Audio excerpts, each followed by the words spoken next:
if the government steps in and starts regulating auto loans, the market is done. Like it's like it's such a shady business. Oh my God. 99% of the people out there will not be able to afford to drive the cars they're driving now. Think about it this way. In the old days, you could not buy a car for more than what you make annually. So if you make 30 grand a year, just a regular guy, that nice truck that you wanted, gone. You're driving a Kia because nobody's going to be able to buy a car. And then what's going to happen? All the manufacturers are going to go from luxury manufacturing to cheap buckets, or they're finally going to let China come in with some cheap EVs and some cheap cars, and it's going to kill the market.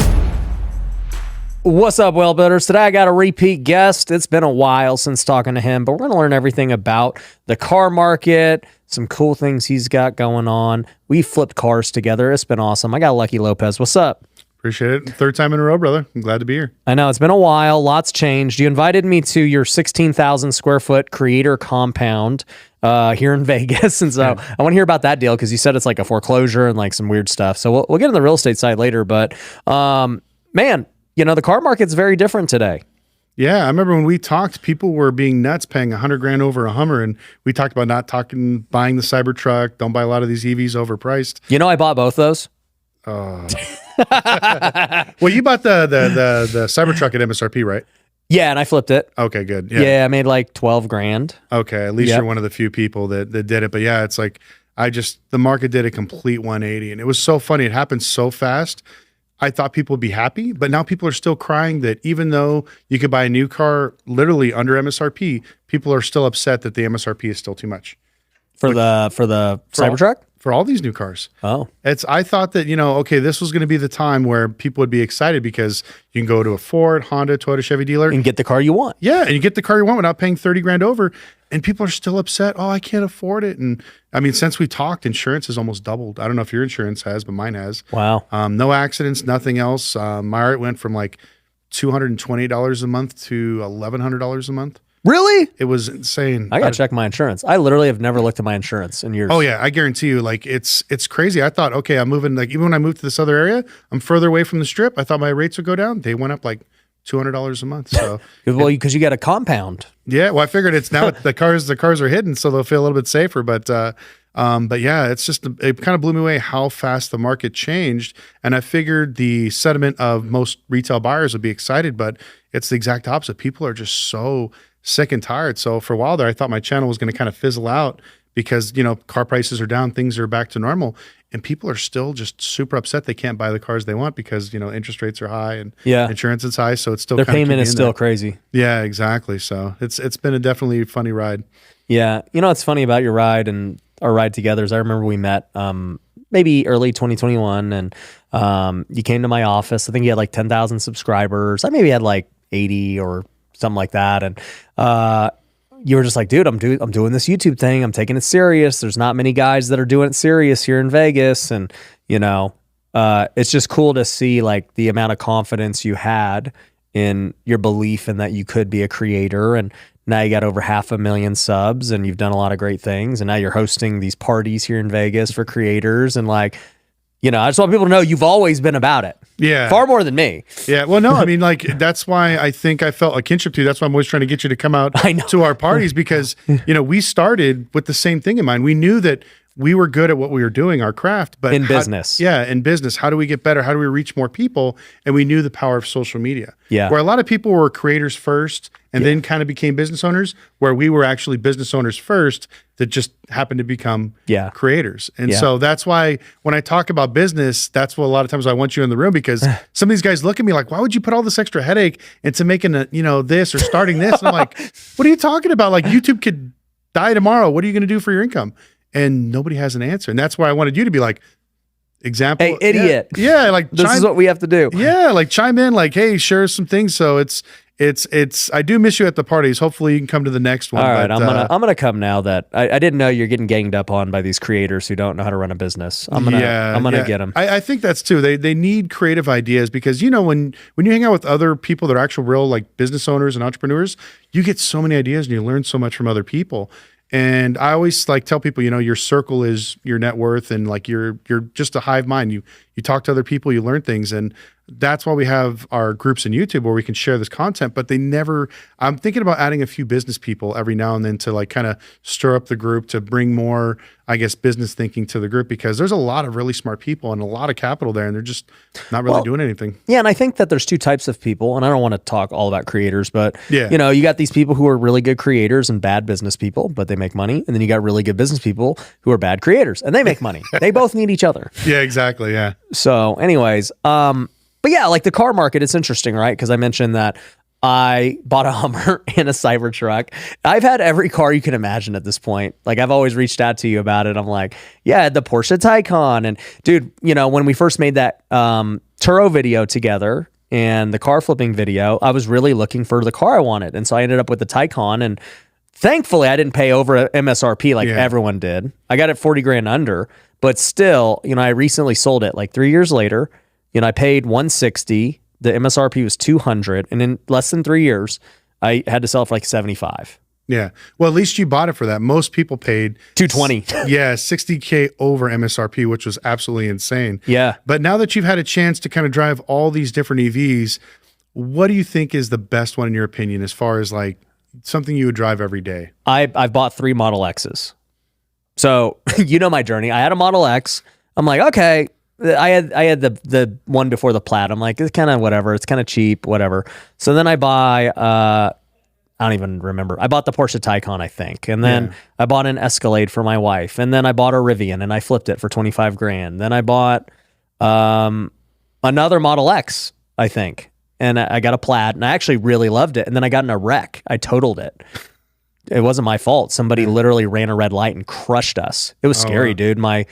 It was literally like 40 miles an hour each downtown Vegas. Oh, wow. They just ran a red. They were getting chased by like, it was honestly, it was a prostitute, and she was getting chased by like her pimp or something. It was crazy. And dude, we got wrecked. I had my 4-month-old in. It was a super scary sight. Like if maybe how did the Tesla hold up?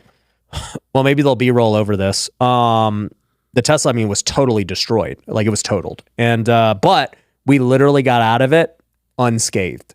I didn't have a scratch. My 4-month-old was good. My wife was good. She had a little bit of a scratch, but like it was crazy for how hard we got hit. Yeah, I think that's the only saving grace. I guess EVs are so heavy, and with the frame rigidity on the bottom, usually if you get hit rear-ended or from the front, it does more damage to the other car than it does dude, I'm sure that other car was blasted. Her car went flying, and she's the one who hit us. Yeah. You know?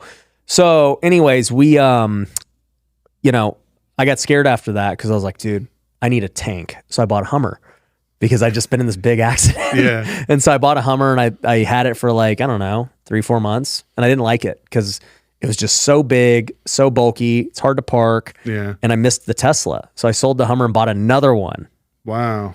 And then I had a Cybertruck on pre-order for like 4 years. And so when it finally came, I was like, oh, I think I can make some money. I don't want it, but yeah, just like everybody else that bought that thing. Yep. So I flipped it. I made like 12 grand. So I've actually had some success flipping cars recently. No. We talked about it. Actually, I watched our other podcast before I came here, and we talked about buying all the allocations. So if you go back, if you guys want to snip in that clip, but it was pretty funny. Like I think I had allocations for just about everything. Same thing, Hummer, Cybertruck, everything else. But I actually canceled all mine because we literally saw the writing on the wall. Once we start going around to a lot of the banks talking about what's going on, and it was kind of funny. About 6 months ago, I had 2 banks tell me that they're no longer going to lend on EVs. Yeah, like what is going on with EVs? Why are they depreciating so fast? I think they believe that the secondary market was going to be a lot stronger than what they originally thought, you know, and I kind of came from the approach that I believe that EVs are like cell phones. Everybody wants the latest, greatest thing. Nobody wants a used one. Oh. And since they were so new, they kept building the hype, you know, like you remember, you got to get a Tesla. Tesla's sold out. You got to get a Tesla. People are buying Teslas over MSRP too. They were just getting the allocations, turn around and selling them. And so now that the dust is settled and people can get a brand new Tesla, they're not buying. Yeah. I mean, I don't know if you saw Teslas now are 0.9% for a new Y and a new Model 3. Yeah, they're. Now I'll tell you the Y. Look, I also bought a Y in between all of that too. I forgot, and I sold it because. See, I forgot like the different things I've done, but I sold it because I had my 3rd kid, and I'm like, the Y does not work. It's pointless. Yeah. But anyways, with Tesla, That Y is the best deal, I think, period. Because I saw you could lease a performance Y for like $500. Yeah. That's insane. Yeah. Yeah. People are walking in with zero down, like $500-600 a month. And now Tesla has their own insurance because EV insurance has tripled. So now they're getting these cars, basically have to have their own insurance company to bring down the costs and their own financing to get people to buy these things. And it just completely swayed the market. And I think the biggest thing that ruined Tesla, I guess, EV sales was most manufacturers, if they have a slow month, they'll give you rebates. They will never lower the price of the car. Right. And for the first time ever, Tesla was the only company that decided to cut their prices 4 different times. Dude, yeah. And, you know what's and that crazy about crushed people. Oh, dude. Okay, so like the Plaid first started at like 150. And then I remember when I bought my first Plaid, this was like over a year ago, I looked at it and I was like, whoa, the Plaid is like 110 grand, like all in now? This is crazy. And then then I looked again after I bought it and they cut it again and again. And I was like, what the? Yeah, it's like $96K for a Model S Plaid fully loaded. Yeah. So just imagine 2 years ago. Well, you paid 150. Yeah, and then you're going to trade it in. Like, I'm going to trade this in, and the dealer offers you 60 grand. Where is your brand loyalty going to go? I don't care if you own Tesla stock, but if you just got cut in half by your car dealer, like, I'm going to go somewhere else. And I think that's the thing they didn't expect, is because most car buyers, especially the newer ones, they buy every 2 to 3 years. Older people, like 45 and up, I guess close to my age, which is scary, they buy every 3 to 5 years. So the cycle's completely changing. So they basically robbed all their customers, stuff them in cars they can't afford, cut the prices. So all these new Model 3, Ys, and Plaid owners are trying to buy these new cars. They can't. And then when Tesla did that, all the other EV makers basically took the brunt of it. I mean, look at Lucid Air. Lucid Air, they got to be getting crushed. Oh, I mean, I give numbers from auctions and people never believe me. All I tell people is go look at Bring a Trailer. That's something public you can look at. There's a little thing that shows you. It's an auction where regular people can buy cars. Okay. And so a lot of people drink the Kool-Aid and think that's the place to get vehicles. And you could see that Lucid Airs in the last 7 months have dropped almost by $80,000. What are they selling for? The cheapest one I've seen was about 70 grand in California, and they were retailing for about $160, I think, back then. And some people were paying over 200K. I kind of want to buy one. First ones, they look cool. I just wanted to try one. I'll be honest, I've never drove one before. I'm just saying at that price, like I kind of want to buy one. Yeah, well, I said the same thing about the Rivian. I was like, if the Rivian gets to 50 grand, I'll buy one. And last week I saw one at the auction. A truck? Yeah, for $47,000. I kind of would buy that too. Yeah, that was out of the build quality. See, now I think else. I think the EVs are good deals if you buy a used. I think that's where we're getting at now, is everybody's buying the used EVs. Why buy new? And since the EV market collapsed, I don't know if you know about Hertz, but Hertz basically is dumping 100,000 Teslas onto the market because nobody's renting them. Nobody wants them. So now you got another 100 cars flooding the market that they got to get rid of. So Model 3s, you can get 2022s for like 20 grand. No way. Yeah. They're all over the place, especially with the tax credit. I mean, you don't even need a down payment. You just work with a dealer that knows how to do the tax credit, and you can drive off the lot with used EV at a great price. So I think the reason why they're all hovering around like 50, 60, and like $30,000, $40,000, because that's the price where I believe they're originally intended. That's really what price. They're worth. Yeah. Yeah. Because I mean, like a Rivian truck, if I could buy that for like in the 50s, I think it's worth it. Yeah. I'm not going to pay 100 grand. Like I remember these knuckleheads paying 50 grand over MSRP just to have one. And now, like, what did you sell yours for? To one of the knuckleheads. Oh. So I ended up buying I got it. I was one of the first to order a Rivian. This was like, once again, like 4 years before. And so I got it at 70 grand or whatever. Like that. Oh, so you made fully money loaded on it, one was, and I sold it for like 100. Oh, yeah. See, I mean, you've been pretty blessed. Like everyone else I've talked to on the spectrum is the opposite. When'd you buy your Cybertruck? Got it secondhand. When'd you buy your Rivian? Bought it secondhand. Your Lucid Air? Bought it secondhand. Like the last few years, everybody was just in a rush to get these things. Well, I did get crushed on my Taycan, but I did even buy that at a good deal. It just... No, I mean, I think, that's like, if you probably would have still kept it, you'd probably be square right about now. Well, I actually think, I sold it like 5 months ago, but I think if I was buying from me, I'd be like, oh, that's a great deal. You know, 70 grand, it's a $200,000 car. Like, let's do it. Yeah. But I realized I actually really enjoy the Model X. I think it's the best car. And people hate because I used to be a Tesla hater too. But for a family of 3 kids, and I want like a fast car that drives me anywhere and can easily get the kids in. Like, I don't ever have to have a key. Yeah. Like I value weird things like that. Yeah. No, I mean, it's simplicity. If it makes your life easier, I remember saying that in the very first video, because like people think I'm a big Tesla hater too. But my girlfriend, she drives a Tesla. She goes to work. She goes home. She forgets her key all the time. She uses her phone.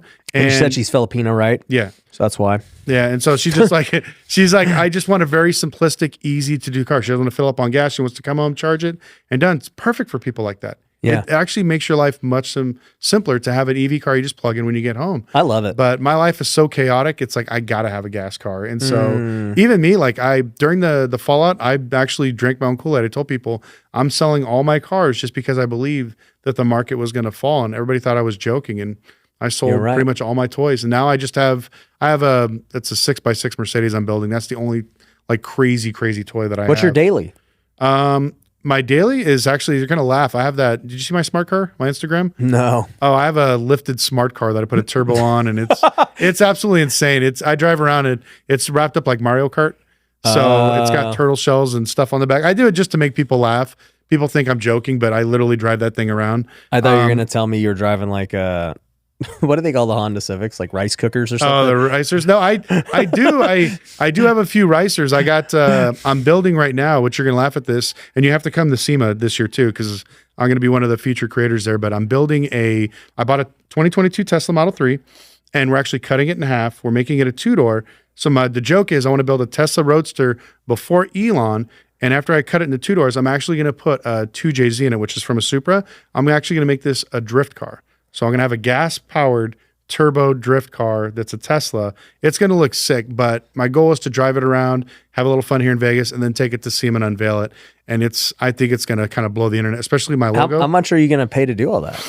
I'm doing it all. And so how do you make an electric car ast? Oh, you're going to have to watch the videos, man. It's funny. We're basically like, I'm ripping out the battery. So if anybody wants a Tesla battery, give me a call. I'll give you a good deal on it. And we're just going to do it step by step. And the goal is to show people that we could build something fun out of a garage, because I moved out of my shop and I moved everything into this compound so I can do all the builds there, because why rent a shop and rent a crazy house? So my goal was to put everything there, but until I have my fancy shop done, I'm just building it in a regular garage like a regular person. Right. So I have a couple more allocations. I have the Cadillac IQ, the Escalade or whatever it is. I forget what it is. Yeah, it's the electric Escalade. You know, we have the Escalade right now, gas, and it's great. My wife loves it. So we only have 2 cars now. We have the X and the Escalade. And so we drive the Escalade to California and stuff, because driving an EV, like to California. I don't know how people do it. Dude, it's so bad. I don't know why anyone does it. So we always want a gas car, but I looked at it, I'm like, dude, that Escalade's tight. But dude, it's like $150,000 for like the Escalade EV. And I already know what's going to happen. I'm like, all right, a year from now, they're going to be $100,000 or $70,000 or $80,000. I'm like, I'll buy it then. Yeah, but I mean, I think. But I'm gonna flip the allocation, because people are gonna go crazy for it. Yeah, I think so too. I would say flip it, unless you're gonna do the whole thing with 6,000-pound vehicle. But I don't think they're gonna do very well, because like I remember when the Lyric came out. Do you remember? I like the Lyric. The Lyric's cool looking. Yeah, I think it's a beautiful car, but man, that thing flopped hard too. They had pre-orders. They can't get rid of them. Yeah, now they're flooding the markets. We just picked up a wrecked one for $20,000. So. We're just going to fix it up and have fun. I just wanted to work on an EV on my channel, just to say, so for content. Yeah, because they always think like I make fun of EVs, but at the end of the day, I know that's where we're going. You think every car will be an EV? I think in about 20 years, most regular cars will be. The reason is people don't know about this, but there's a battery type that's a ceramic battery. They use them in the military and a lot of other places, where it gets double the charge and it charges almost twice as fast as a regular lithium battery or a liquid battery. And so if you can get 500-mile range in 20 minutes, I think then people will start leaving the. Why don't they use those batteries now? It'll cost to put in a car probably about $60,000 for just the battery. Yeah, just the battery. Yeah, I mean, it's a really cool technology. You can Google it. It's something that's been around since the 70s, but it's so expensive. But it doesn't catch on fire. Like, I don't know if you guys ever seen a Tesla catch on fire. That's scary. Yeah, I don't need to see it. Yeah, I'm good. Once people see that, they don't want to buy a Tesla anymore. But it'll be nice to have those things. But I think they pushed the initiative too fast. And I remember they actually did a study. I was Department of Energy. If even 20% of the population switched tomorrow to EVs, our grid would fail. Whoa. because we don't have enough infrastructure to charge it. I mean, think about California. They have blackouts everywhere. And it's like, you want to add, 10 million electric cars there? It's like, yeah, good luck. These people are shutting off their AC. And they got the summer. most electric cars right now. Yeah. And so it kind of made me laugh at the whole situation. But, I understand being a car guy, I know that's the future. And, we always make fun of boomers and stuff, but you got to remember one day we are going to be the boomers. Yeah. And we're going to have to give up our gas cars. And so what I'm telling all my friends, and I'll tell you now, is if you love a classic car or something that's very analog, maybe a manual Ferrari or a classic Mustang or Camaro, buy it now. This is the only car that I can guarantee you, and I'll go on record, that is going to go up in value. Yeah. Because all the Lamborghini Murcielagos that were manual, all the Ferrari 430s and 360s are manual, they've all doubled in price in the last 2 years. So the more analog it is, the more value it's going to become, because once we get to where you really can't do a burnout and have fun and drift and do some fun stuff that you want to do on like just a toy car, that's it. And then I think, every year there's more and more millionaires that are being made. So they're all going to want these toys. And so once they stop making these gas-powered cars, like my R8, there's no more R8s. That's it. Last one rolled off the assembly line earlier this year. There's no more V10s. That's dead. No more naturally aspirated V10s. Now the new Lamborghini's going to be a twin-turbo V8. And the reason you buy those cars, if no one's ever owned them, is it sounds beautiful. So all that's going away. So if you want a solid investment, buy a classic car. Yeah, I was at Vegas Auto Gallery, and he was kind of showing me some classics like that. I think I was looking at a GT. Oh, Ford GT? Yeah. Oh yeah, that's my favorite car. I had an opportunity to buy one of those for $60,000 and I didn't. And now I'm looking back and they're 300, 400, 500,000. Does Graham still have his? Yeah. Wow. Yeah. I mean, he should have sold it last year, but now they're coming back down a little bit, but they're never going to go under 300K again. But that's what I wanted to have as my daily driver, just to a GT. Yeah, just to rack up miles. It's a fun car. It's manual. It's just the right of modern reliability, but just the amount of manual, or the brakes, the supercharged engine. You get all the fun wills out of it. But we're seeing the market completely change. I have friends that literally are buying manual transmissions for all these cars and just holding on them because I think they're going to be worth more money. Are you still able to like flip the Ferraris and stuff if you get an allocation? Yeah, those cars are, there's always new millionaires. They're not going to make enough. It's almost like Rolex and the other ones we talked about, where, there's always going to be a need for those cars. So the allocations you can still get. But I mean, I don't know if I told you, I had an allocation for a Lamborghini Technica the last time I came on here. And I still haven't got it. And I ended up letting go of my allocation because it was almost 2 years. I was waiting. And it's not worth it. I was like, why am I going to get a Technica? It'll be the last one, which would be great. But I'm glad I turned it away because now I'm selling them for under MSRP. Whoa. Yeah. So people thought that they would buy it like typically and sell it for $100,000 over. That market's not that way. Some Ferraris are, but a lot of the older ones, not so much. So basically the days of flipping all those huge luxury cars are kind of done. Yeah, it's slimming down. I mean, right now the economy's slowing down, and I think the reason is because one, the money's gone, but two, back in the day, like 3 years ago, there was tons of banks that would give, even you, like you've never owned a Ferrari, there was banks that would give you a loan for a Ferrari, where before you have to own maybe one or two cars over $100,000, and then they'll give you a $200,000 or $300,000 loan. And so when that marketing switched, it opened up the market to everybody. I had friends that were driving Honda Accords and jumped into a Lamborghini Urus because they were balling out with PPP loans and stimulus money, and it just blew my mind. And you see, I mean, we make jokes. There's a lot of guys on Turo and a lot of these people doing these crazy things on YouTube, but that stuff never would have happened. Now that the financing's cracking down, those guys can't buy. The fake it till you make it guys can't buy anymore, and so that's going to limit probably 70% of the market.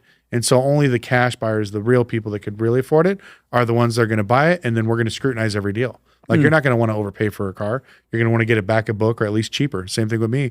And that's just going to bring the market down. It's like how cars used to be. Yeah. It's kind of nice because like when I sold my R8, I sold it for, a pretty good price. I racked up, I put like 40,000 miles on it in 2 years. But now I'm starting to see them sell with the exact same miles for like 120. So I dodged that bullet and still made about $45,000 on the car. But Lamborghinis are going back down, Bentleys. If you're looking for an exotic and you have cash and you have financing, now would be a good time to buy. But I still think the market's still got quite a bit of ways to go when it comes to exotics, because we have the broke, I call them crypto bros, that were getting rid of their cars. And now we have the stage where people are basically getting rid of them because they can't afford them. The next is going to be the investors, people clearing their portfolios to get money for, you know, the bad times, the smart people. And so when the smart people start selling, that's when you got to worry. And I think that's the next wave we're going to see in the next probably 3 to 6 months. Yeah, selling the things they don't need. Yeah. So what do you think about just, I mean, we're talking about exotics and EVs. Like, what about normal gas cars? Like, they're just doing what they always done, like nothing crazy. Yeah, I mean, I wish I can get excited about that market because that is the biggest market in the U.S. and that's where the most money is. But nobody's doing anything like, wow. Like, when was the last time? I'll be honest with you. The last time I saw a car that was a regular car that I was wowed by was a Kia Carnival. I don't even know what that is. Yeah, it's a minivan. I got it as one of those cars they give us to drive around. They just want to get your opinion. And dude, that luxury in that van blew my mind. It was amazing. Reclining seats in the back for the kids, and they swivel around. I mean, it was insane for the amount of money. Yeah. I'm like, this is like, and I thought, I was like, what is it, $70,000, $80,000? They're like, no, it's 40. Like, this is 40 with like leather seats. The roof's all glass. You can lay back, and there's TVs everywhere. They're like, yeah. I was like, this is awesome. I would take this to California on a road trip. You feel like a baller. But that was the last car I was impressed by. Everything else, it looks the same. Everything is so dated. Nothing is new. I feel like we're in the recycling of ideas now, whether it's content, movies, cars, like nothing is really standing out. Think about it. Like, do you know anybody, maybe your employees or somebody showed up with just a regular car and you're like, wow, that's a nice car.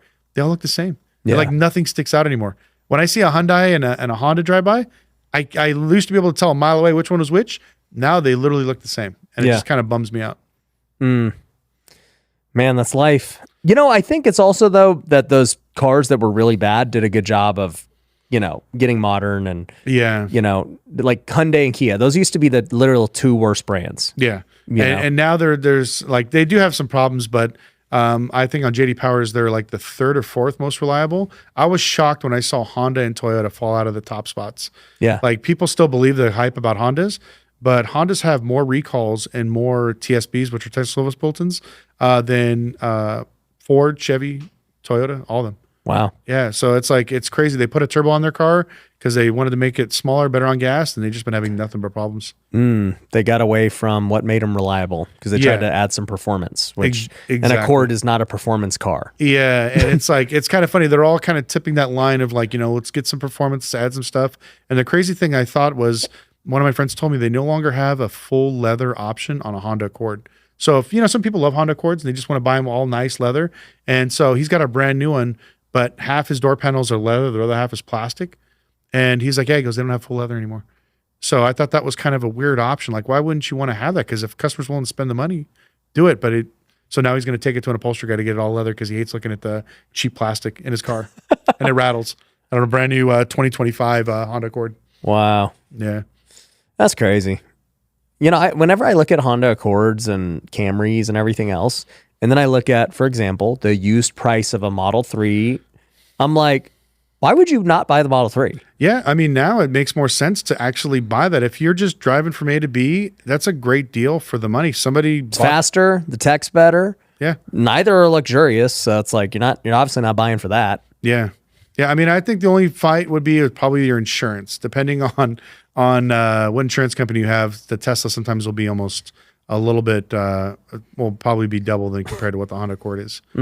Yeah, that's one thing. I don't know if you saw that, like 80% of EVs that get in accidents get totaled out because of the cost of how much it costs to repair. Oh yeah. So it just drove up the insurance just astronomical. That makes sense. You can't repair them, so everything's a total. Yeah, that makes sense. So what else you got going on? I mean, obviously that's where the market is. Yeah, I mean, I've been kind of talking about the auto loan crisis for a while, and that's kind of what popped off my channel the second time. But one of the things I do is I go around, I rate auto loan portfolios. So we'll look at what they're lending on, what the LTV they're doing, interest and stuff like that. And about 2 years ago, we kind of talked about that trend of, you know, people that shouldn't have been buying cars were buying them. Banks started saying, well, we can let dealers sell cars 150, 160% LTV, and they'll pay for it. So we'll just finance them. And make a long story short, I basically made a huge bet and thought that the market's going to collapse, almost like the ninja loans of 2008, where people were overlending, they weren't qualified. And so now we've been working on a software to pretty much let banks know where their cars are at every time they get towed in an accident, they get service. So if they're looking for their vehicles, they kind of know where they're at, because during the pandemic, about 30% of people that have auto loans moved. And so normally that's no big deal. But as of right now, 1 out of every 4 auto loans that are on the road are delinquent. So they're up for repo. And it's only going to get worse. And I think the other thing that, remember the house was like jingle for keys or cash for keys for the houses? Mm-hmm. Mark That's my me. words, in 4 months, they're going to do that to cars. Yeah. Where now instead of paying $40,000 for a Dodge Charger, you can buy that exact same Charger for $22,000. So I think people are going to start walking away from their cars. And once they do, they're just going to leave them somewhere or just give them back to the bank, and the banks are just going to have a lot of problems. And when that basically starts hitting banks, which it's doing now, it's already messing up lending, like in general, whether they're giving money for houses. And I'm sure you know about commercial real estate. A lot of these houses are not what they used to be, or excuse me, the properties. So now they're going to take a massive hit in that, along with, let's say they have $10 million in auto loan portfolio. Now it's probably worth half. They're going to be losing millions of dollars every single month on just either properties or cars. And I think it's going to cause a credit squeeze where it'll be like, oh wait, unless you have capital, like people like Warren Buffett and all these other people that are sitting around on the sides of cash, it's just going to squeeze the middle economy or mainstream America. And it's going to get really bad. I hate to be the doom and gloom guy, but I really think it's going to get bad.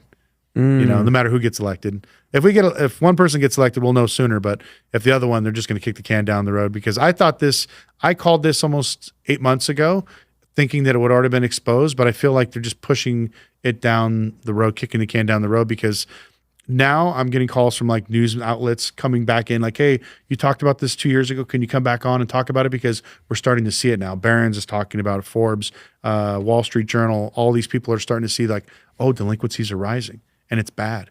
And we're at an all-time high. And so, the interesting thing is, and I say this with all the doom and gloom guys, and I'll put you in this bucket because you've been calling for doom and gloom for years, right?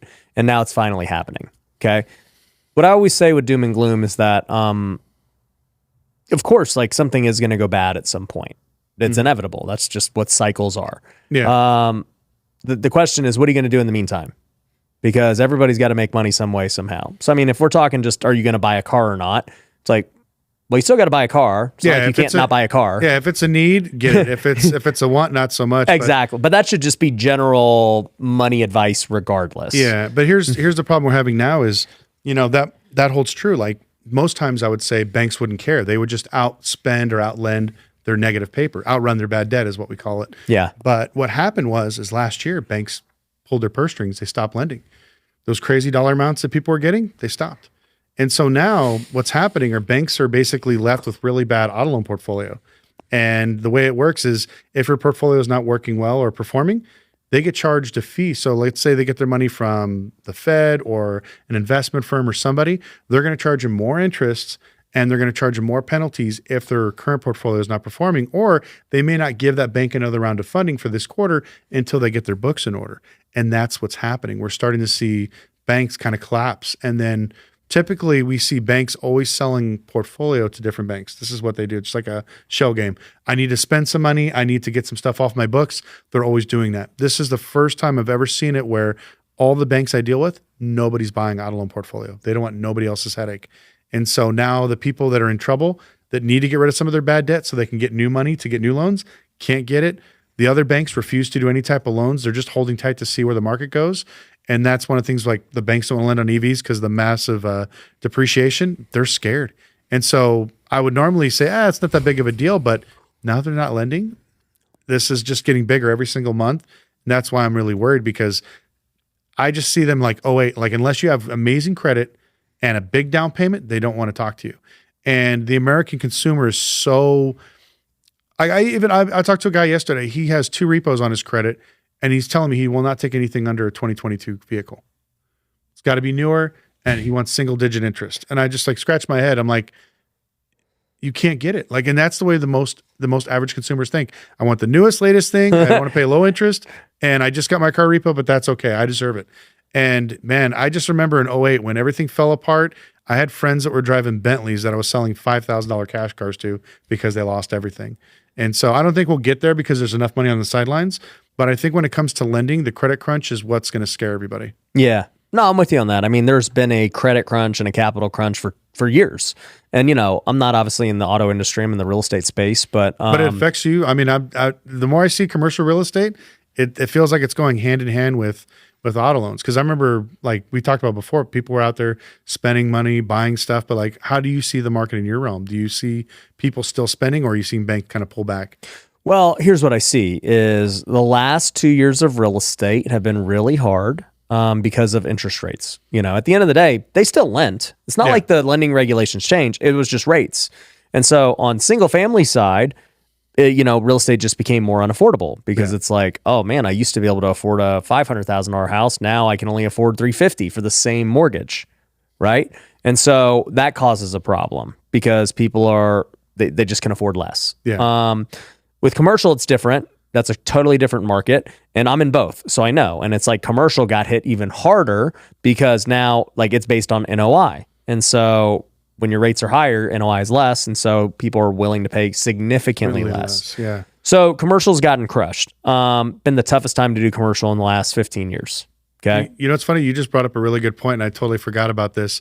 So the reason why the housing market is starting to stable out, and that's why I don't think it'll crash. It'll probably dip a little bit, but it'll be fine, is because the government stepped in and put structure to your guys' loans. Yeah. And this is something that I kept telling people, you don't want the government to step in, because if there's enough people defaulting, which we're heading there, and now people are crying, we want forbearance on our student loans, we paid 30 grand over MSRP for our Toyota Corolla, we want forgiveness.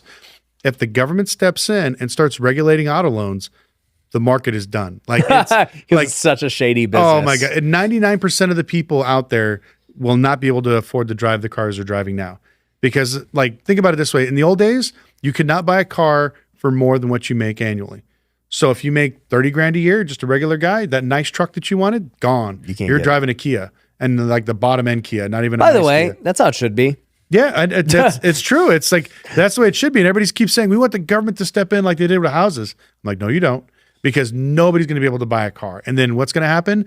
All the manufacturers are going to go from luxury manufacturing to cheap buckets, or they're finally going to let China come in with some cheap EVs and some cheap cars, and it's going to kill the market. It literally is. So it's like, it's good. It'll kind of regulate it, but we'll get into that point where there'll be companies like me or like yourself where you could buy the car and I could rent it to you. You can't afford to buy it for $1,500 a month, but you could pay me $1,900 a month in rent. So I'm going to go ahead and rent you this car. I'll lease cars myself. And it'll start going to that other realm, and that's basically Turo, but long-term lease. Yeah, and it's basically you're doing a monthly lease, just like a house. Yeah, and there's already companies out there trying to figure out strategies where they know that once the credit crunch happens, there's going to be people silly enough that are going to pay $2 grand a month for $1,000 a month car because they technically don't qualify for it. So that's the wave I'm worried about, and that's where I see us going here in a little bit. Yeah, I think back to real estate.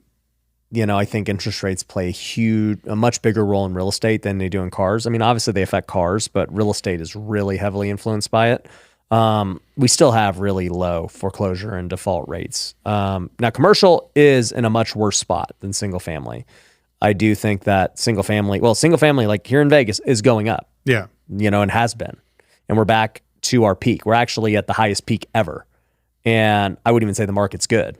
So clearly there's just all this demand and very low supply even still. And so, I do think it doesn't even matter who gets elected. They're going to lower rates regardless, but Trump will be far more aggressive, and, it'll be good for real estate investors, Yeah, I think good for business all the way around. Yeah, it'll be great for business all the way around. I think that, and look, I used to never be a political guy, but the fact is that he's just going to be better for entrepreneurs and business in general. And he's going to be better for employees too, because if the business does better, employees make more money. I think we've all seen that, during 2020, 2019, 2018. And then the last 2 years, employees, you can see what happens when businesses don't do good. Layoffs happen, your buying power happen, like everything gets worse for everyone. It's just that ripple effect all the way through the economy. I know he's the only one I actually heard in the last few years that talked about bringing manufacturing back to America.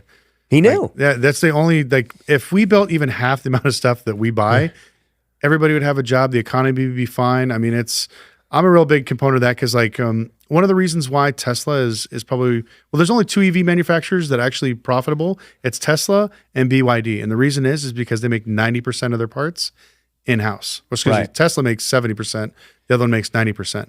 If we were to do the same thing to other manufacturers, we would save so much more money. We'd make more money as an economy. But I mean, only 20% of a Ford is built in America. Yeah. So I think that if we bring that manufacturing back, it probably definitely would change the market. All right, so that makes sense. But let's switch gears a little bit. You know, I talked earlier about you have this 16,000 square foot house, and we're talking about real estate, and you just had a party. You're inviting all these creators. Like, what's going on here? How'd you buy a 16,000 square foot house? Well, I'm trying to buy it right now. I'm renting it, and dude, this house. I have to ask you the situation. So, supposedly, when I was renting it, they made me sign a foreclosure paper saying this house might go under foreclosure, and I figured it was just something that they were talking about because it's kind of a normal thing. And make a long story short, I move into this place. It's been abandoned for like a year and a half. It's 16,000 square feet, 2 acres. It's literally right down the street from here, and I love it because it's perfect for what I want. By the way, how much are you renting it for? Only $7,500 a month. Why is it so cheap? Well, you got to look. It looks like a haunted mansion, but it's just it needs some work, and that's why I'm the perfect person that's going to rent it and then hopefully buy it.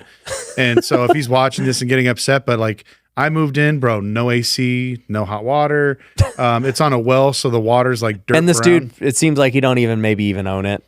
Yeah, what's the deal? Yeah, so we started complaining about the issues with the house, and I'm like, hey, I want to talk to the owner. Oh, he doesn't want to talk to you. I'm like, most owners will talk to the owner, so I'm paying this much money. So I started doing my research, and I found the owner.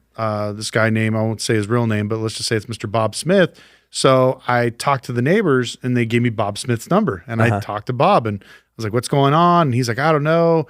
I got a second mortgage, and they said they foreclosed on me. I'm like, but a second mortgage can't foreclose on you unless they're the primary lien holder. And he's like, I don't know. He goes, that's what they told me when we went to the courthouse. I guess he had a friend with him that wanted to buy the house cash for X amount of dollars. And they told him no. And I'm like, any debtor, any creditor would take that money. I was like, bro, they're trying to mess with you. They're trying to do something. And so he filed BK about a little bit less than a year ago. And I think what happened is, I think they're trying to steal the house from him is what I really think. I think whoever this second lien holder is knows the house is worth more, and they only gave him like a $275,000 second loan on this, and I think the primary is maybe 500 something thousand. So I think this house is worth about 1.5, maybe 2 mil. Yeah, and I think he's trying to steal it. So I got to figure out a way to. It's like a private guy, not like a company. I'm assuming. Correct. Yeah. Yeah. And the reason I know he's a private guy is because. By the way, he can foreclose. No, I mean he could foreclose, but I don't think he could take the house, right? Well, he can. Yeah, he can foreclose on him. Huh. Because think about it, that's his recourse. If you stop paying him, they have to foreclose. Yeah, but the only thing I'm wondering is then how come he didn't pay off the first loan? Well, that's why they foreclose first as the second, so that they can start paying the first. Because usually, if you got a first and a second, you're not paying either, right? Mm-hmm. And so the second is going to lose everything if they allow that first to foreclose. So a second needs to either start paying the first themselves, or if they think they have time, they need to foreclose themselves, then start paying that note or pay that note completely off. Yeah. Okay. Yeah. Because it's kind of weird because I don't know why the guy won't reach out to us. And then the worst thing is when we moved in, there's no AC, there was no hot water. So now does he know the guy's renting it out, like the property manager? Yeah. I talked to them and they're like, yeah. And they even told me dude, this guy doesn't spend money. No, I know, but I'm just, because what I have seen people do, take money on the side, yeah. No. I know there's a scam that just people go around putting houses up for rent that they don't actually own or have the rights to. They just rekey it, and then they give you the key, and then they just keep taking all this rent, and the owner has no idea. Yeah. I want to make sure that's not happening. Yeah, no, well, even if it is, I went and registered my lease with the state and the county just to make sure, and we're actually going to court Monday. For what? So, because I told them I want to find out why they're not fixing the property. Yeah. And so it's just it's crazy. Like I said, I don't go too far into it, but basically, imagine 16,000 square feet, but only 2,000 of it has functional AC. Yeah. That's bad juju. And especially if. But what did the guy say when you called him, the owner? Did he know that it's being rented by you? Yeah, he did. He said that he told me that he's not sure why he's not being cut in or something like that, because he says the foreclosure's not completely done yet. He got 1 year recourse or something after filing bankruptcy. And so he's on my side. Who's the property man? Like, how did the property man? How'd you even find the deal? Actually, Craigslist? It was MLS listing. It was on the MLS. Okay. Well, that's more legitimate. Yeah, because usually it happens on Craigslist. And yeah, no, that's why I'm pretty good. I can usually spot those guys out, and that's why I even talked to your buddy, the one attorney you sent me. Oh yeah, and he checked the same thing, you know. So it's like he said it was good. Yeah, well, no, I mean he said the same thing. It sounds crazy, you know, and so it's like it's going to be an interesting thing probably when we follow up, but I'd like to buy that house because our whole goal is. I would like to buy it too. It sounds like a deal. It's a killer deal, and then on top of that, just the fact that, you know, it's big enough where we can have the studio, I can have a podcast area. It's like 10 bedroom. So the goal is to have it where, let's say you're a creator, you have somebody coming into town, they could fly in, they can stay there, they want to shoot some content, hang out, they can do it there. And then we have our monthly invites where we get a bunch of creators together, we talk, we network, we share stuff. And I wanted to make it just a fun place for creators. Doesn't cost anything. It's just, I want people just to be able to hang out and network. Okay. Because, you know, ever since we started being YouTubers, it was kind of one of those things where I always loved networking. And a lot of the people I met in LA, they had some parties. They weren't very good because unless you were getting something from them or paying, you weren't getting anything back. So I wanted to have something that was open for all creators that, you know, are want to share information, stuff like that. Okay. So 2 things. I can't get my mind off the steal now. So we're going to talk offline about how to buy it because there's no reason it can't be bought if this guy still owns it. Yeah. So, and it sounds like he wants to sell. He don't even have a clue what's going on. So yeah, I mean, I already worked out a deal where, well, I'll tell you about it offline, but there'll be something there if you want to. Yeah. There's a way to make money together. Yeah. Okay. 2. So the creators, how big was the party last week? The last one we had was about 110 people. It was actually for all these people are making content in Las Vegas. That's we had people come in from California, Arizona. Oh, you invite Utah. like the world. Yeah. So we had quite a few people that came from out of state. But these are not only content creators, they're like agents to help us get brand deals. Who was there that I would know? Probably, Graham, Andre, Spencer, Dylan. Who are the other ones?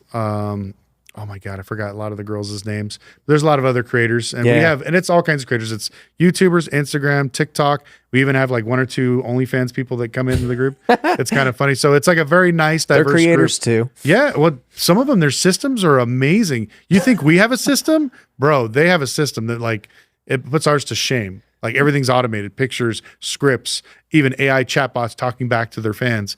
Like they're like, we're level 5, they're level 1,000. I didn't realize it until I got there. That's why much respect to the people that are hardcore OnlyFans people.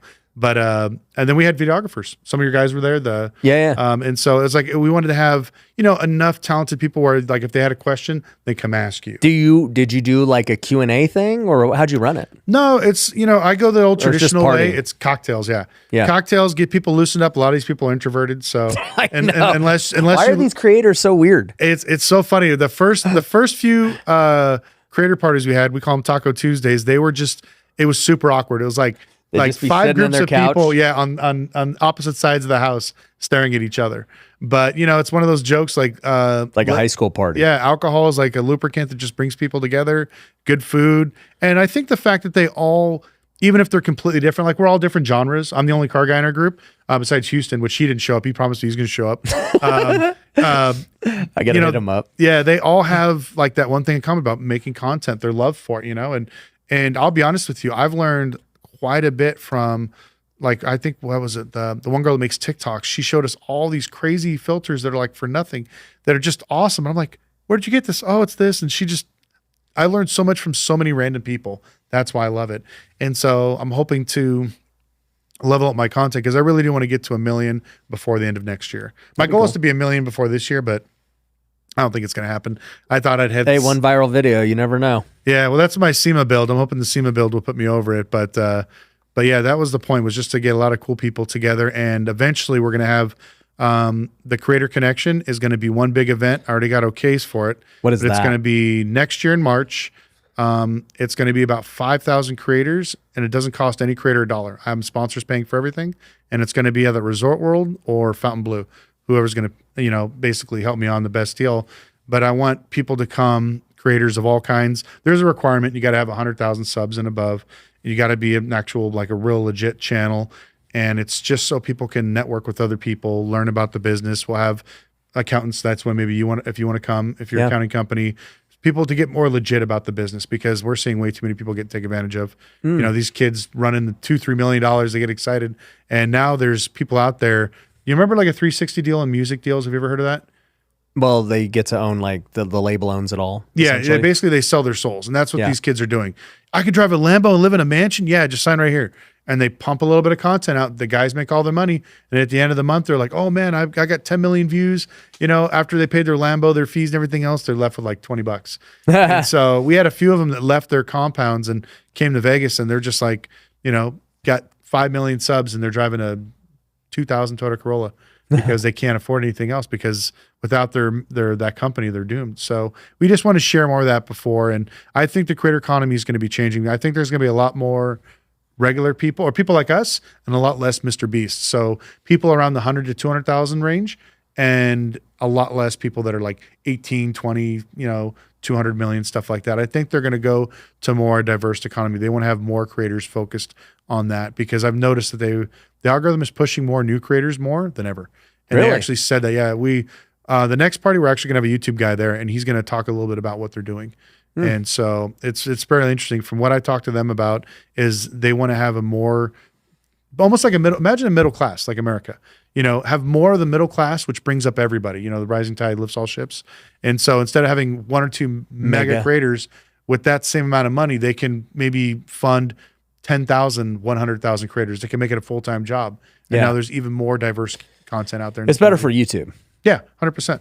And I think that's where we're going to go to, because It's better for America to have lots of people doing well too. yeah, and I think, well, that's the world. And I mean, the way we look at it now, when I first started, only 1% of my viewers watched on TV. Today, it just broke 30%.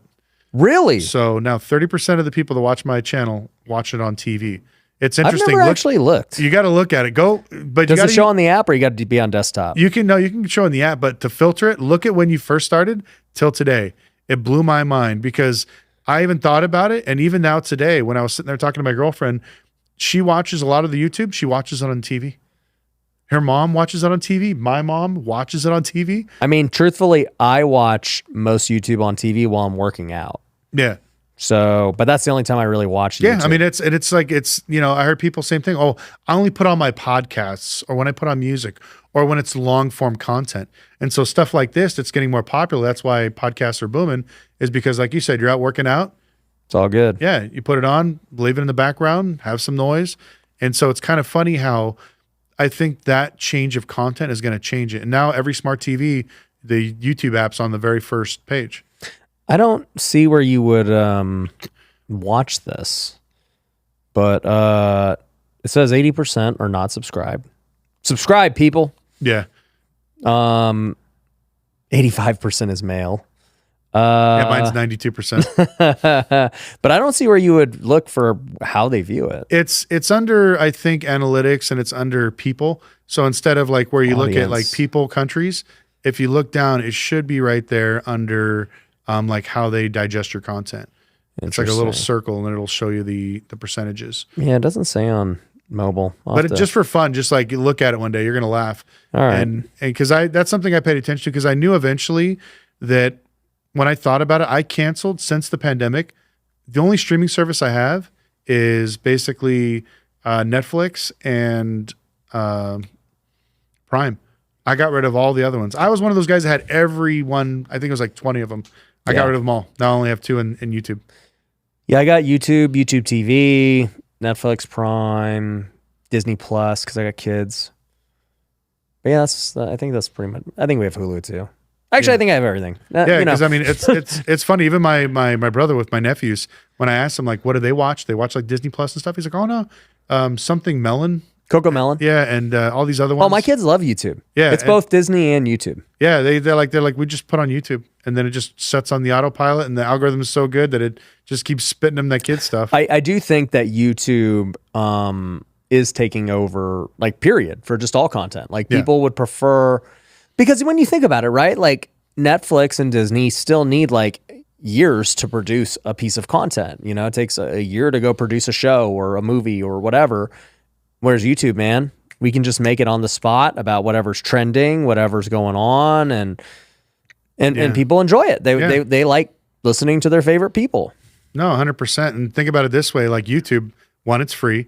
Two, you have an endless amount of content. But then like think about it. It's always new. Yeah, I used to love Netflix, but now it's like if you want to watch a Fox, oh, it's off. ABC, oh, it's Paramount. It's like everything is so split up that there's literally the exact same movies recycling between Amazon and Netflix are the two that don't have like deals to anybody else. So they had to make all this new content. And I think going forward, Netflix and Amazon said that they can't afford to do that. They're only going to make a handful of content. So I'm waiting for them to start digesting a lot of these smaller companies. Like I think Hulu was already bought out. You know what's funny? I wonder when it just turns back into TV. Yeah. It's like, yep. So everyone it's all together now. Yeah, exactly. So you're going to pay your $100 and everybody has everything.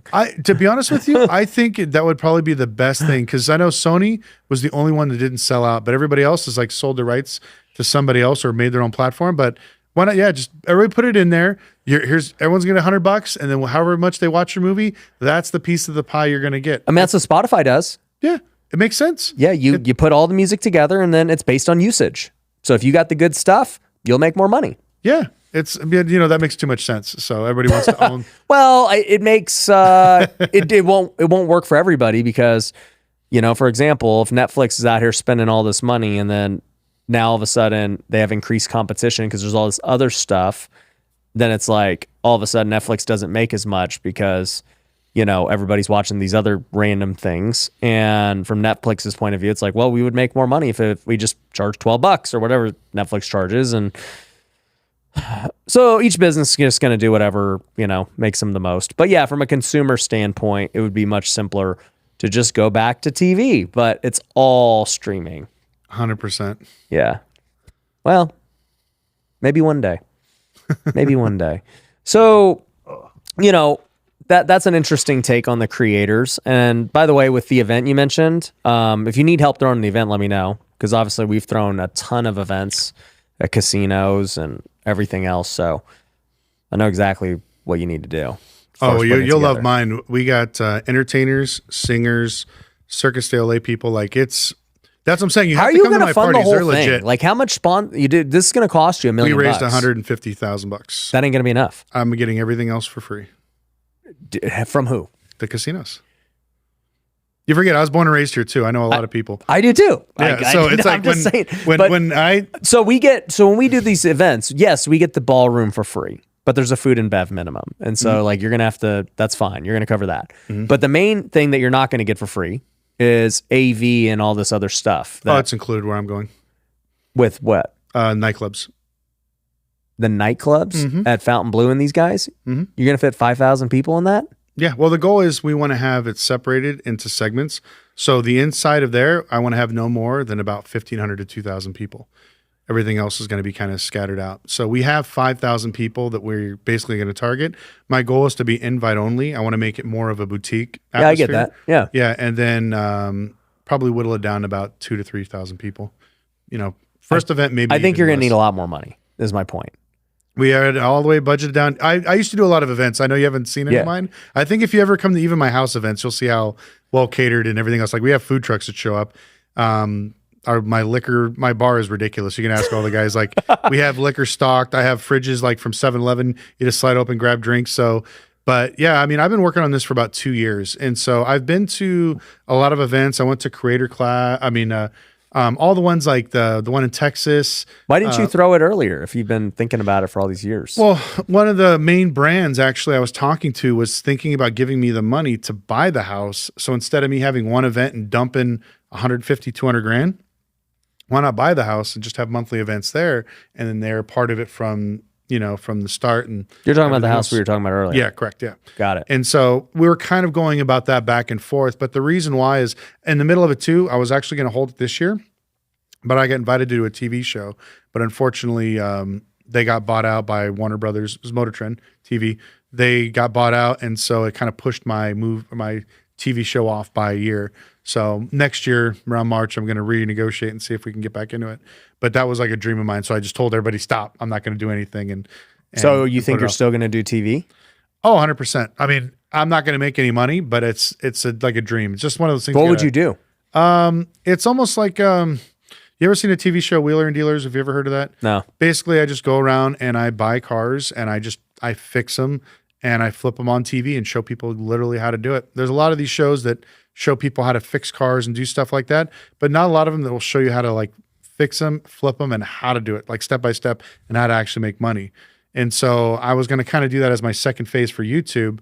But when these guys came up about the channel, it worked out perfectly. So even if I get maybe 2 seasons out of it, I think the exposure will do great for my my brand, obviously. So it'll be interesting to see because TV is, obviously becoming less and less important with YouTube, and YouTube's far more important. Yeah, I think YouTube is obviously the ultimate end goal because you see a lot of the people that, so a lot of people from Motor Trend now are now leaving and going to YouTube, but I don't think they knew how to use that platform to get what they want. Where my biggest sales pitch, the reason why they like me is I don't need money from you guys. You can pay me for the production, whatever. I'm going to get my money off of brand deals. Yeah. And they loved it. They're like, we told the other guys that and they couldn't do it. They didn't want to sell t-shirts. They didn't want to do events. They didn't want to do none of this stuff. Like use your brand to make money. And they just didn't understand it. Where if I can get Motor Trend, I won't say the name of this creator, but there was a few people that had TV shows on like these automotive channels that were getting, $1 million deals from like Ford, Dodge, O'Reilly's, AutoZone, not doing a whole lot, just making stupid money because they were the face of this automotive platform. So that's my goal. Yeah. I had the muscle in here, Keaton, and he was on Diesel Bros, and he was just telling me about his whole run with TV. Oh, he's like, yeah. dude, we spent, we were the #1 show on, I think it was Discovery for, long time. He's like, I never made anything. Yeah. And I was like, that's crazy. Yeah, the old days they were pretty smart. Like when I first got offered a TV show, if you watch my channel, the very first part, I talk about my intro about the same thing. I actually started my channel because I got offered a TV show, and this was before streaming got big. And that's the reason why, is because they wanted to get me on streaming. And the reason I turned it down is because they didn't want to pay me anything. They literally didn't want to pay me anything. And I'm like, how am I supposed to live? How am I supposed to do this? But now that, like you have a brand, you have different things that can make you money. You could leverage your name, leverage your fame. And so that's my goal, is to do that. So this way I can basically build something amazing with just my name and get more branding out there with this channel. Plus it's like a childhood dream. I grew up watching this. And so even though I know I probably will get more views on my YouTube channel than this TV show, I think it's just something I want to do. Just, like I did it. Yeah. Yeah. That'll be cool. It's going to be a grind. Yes. I talked to 2 of my friends that did it. One of them talked about they filmed for a year. Another guy said they filmed for 6 weeks, which is crazy. They banged it like 12 episodes out in 6 weeks. Just That's bang, crazy. bang, bang. I never heard that. Yeah. And he said it was like 3 or 4 hour days. But I think if you plan it and you manage it a little bit better, that's why I'm building the studio in this house, is because I want them to film there and make it quick where I can just bang stuff out. I'm not going to be traveling, because originally the idea was to have me travel across the U.S. and find cars. I'm like, I'm not traveling around. I go, if it's in Vegas, I'll do it. I'm not going to fly all over trying to find cars to flip and fix and fixing somebody's garage or O'Reilly's parking lot. Yeah, I think because I went down the rabbit hole of house flipping shows before, and like I could have done it by now if I wanted to, but it's like, bro, to go logistically schedule all the house flips, the befores, the afters, the meeting contractors, and all the bull crap that goes with it, I'm like, no way. Now, I have seen shows, I've been a part of them, where it's just like, it's pretty much talk shows. Think about Shark Tank. Shark Tank's kind of like a talk show. Just, we're going to go sit on set it's very organized. All we need to do is film for a week, a week or 2 weeks. Yeah, very easy, very structured. Yeah, like we're going to get the season in the next 2 weeks. Like, let's do it. I'm like, I'm down for that. Yeah. That I'll do TV all day. Yeah. Yeah. I seen those. I actually was in... when I first did something with TLC a long time ago, I actually met some of the house flipping people, and they told me that like it would take them like 6 months to film an episode. Because think about it, it takes 6 months to flip a house. Yeah, to flip a house. Yeah, so they're like, you got these people following. You got to keep the whole going time. back there like every month as it makes progress, and dude, it's a nightmare. But I actually experienced it. So Cardone has filmed a bunch of TV shows, and I know he sold one recently, and I was in an episode of that, and so I don't remember where he sold it, but someone bought it. But then there's another one that I'm in every episode. So it's an 8-season thing. And so, but it's very similar. Like you're interviewed as an expert, you're commenting on these different things. And I can't talk about really what it is until, it sells, comes out. whatever. But I actually forgot that I did that. Yeah. Because it was over a year ago now. Yeah. And now they're in production, they're pitching, they're doing their thing. The same thing with me. The first thing I did with TLC way back in the day, I filmed it. 3 years later, it came out. Yeah. Nobody even told me. They're just like, dude, you're on TV. I'm like, where? When? Like, let me see. And so, but I'll be honest with you. One thing I'm learning about too is making your own shows. Like now I'm starting to learn that a lot of these people, they're making their own pilots. Like they're not getting these companies, because one of the things that actually caused me this other TV show, and I found out later, is the production company, what they wanted to charge. They wanted to charge them like $80,000 to $90,000 an episode.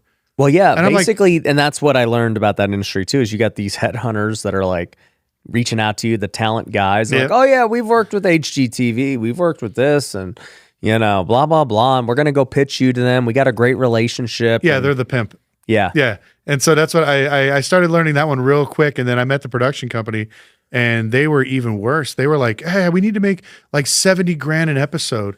I'm like, oh, how many people are going to be with us? Oh, just me and another guy part-time. I'm like, so you're going to get 70 grand an episode. We're going to do 12 episodes. So in 6 weeks, you're going to make X amount of dollars. And they're like, yeah. And I'm like thinking like they're going to have some crazy stuff. And so when I went to watch them film, dude, like the cameras you have here, there's more lights and cameras in this room than what they showed up with. And I laughed and I was like, it's really not that, like, I thought it was more, when you see TV, you really believe the movie magic. But now that we're actually here doing this, it's not that much different. So I would rather, and that's something I'm working on too, I'd rather just build my own show, do a few pilots, and then sell it to somebody like Amazon, Netflix. I'll tell you this offline because I don't want to share it with people, but there's actually a really easy, not an easy way, but there's a way where you can get on Amazon, Netflix.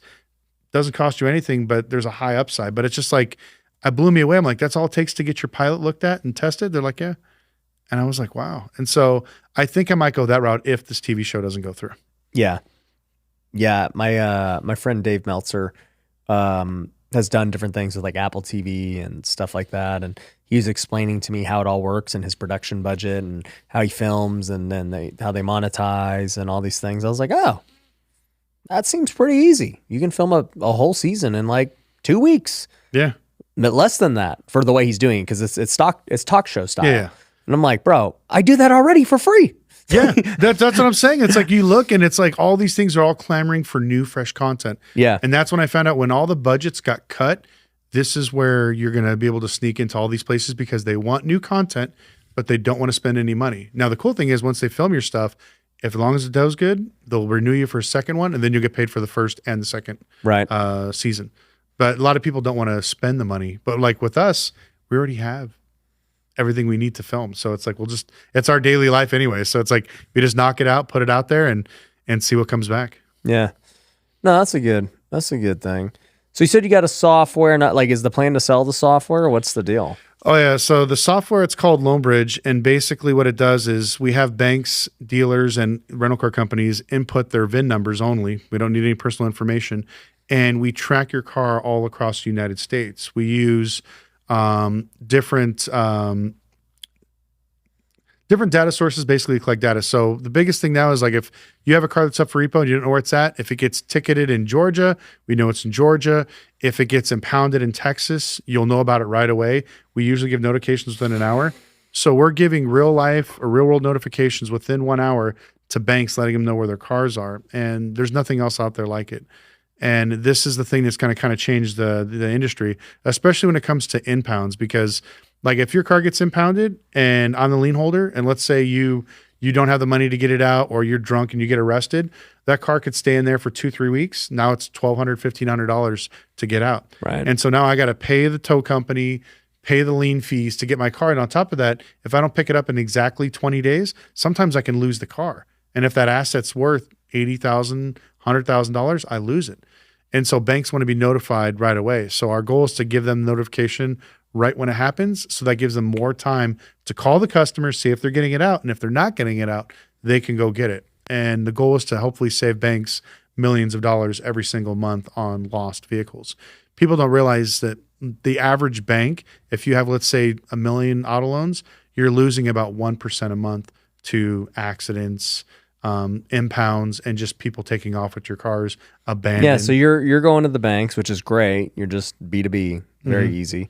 And you'll have huge accounts. And then is the goal like to sell the software company or what? Yeah, we do monthly. We just charge them a monthly fee, and we monitor their whole portfolio.